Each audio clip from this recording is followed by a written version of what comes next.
C'est pas une photo, c'est une vidéo. C'est une vidéo, ah ouais.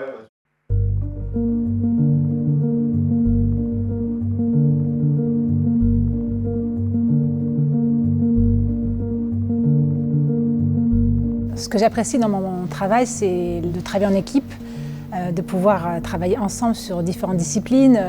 Donc on parle d'incendie, de génie civil, de criticité, de FOH.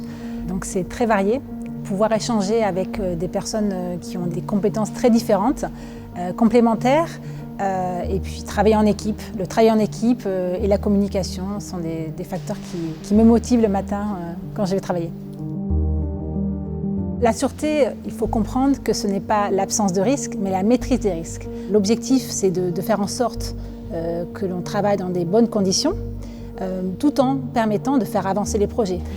Donc mon service est un service qui réalise des études de sûreté ou qui vient en soutien, en expertise aux différentes installations de la direction des énergies et parfois aussi des autres directions. On a vraiment un panel important d'installations. On a des irradiateurs, on a des installations en démantèlement, on a des installations en exploitation.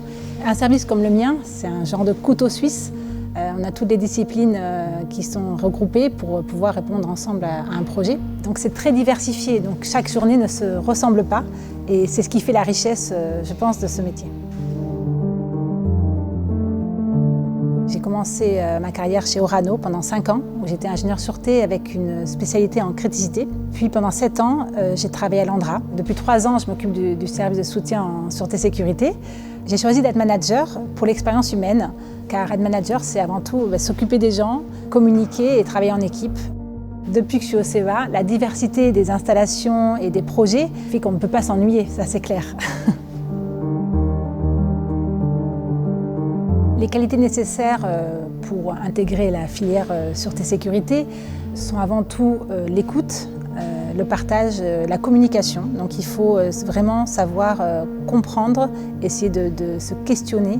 Bien sûr, il faut avoir de la technique, hein. Il faut avoir un esprit un peu inventif pour trouver des solutions. Donc c'est un compromis entre respecter la réglementation et être un peu innovant de temps en temps.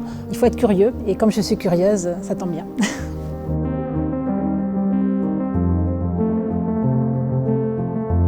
Je m'appelle Fleur Lespinasse, je suis chef d'un service de sûreté et sécurité nucléaire à la direction des énergies au CEA.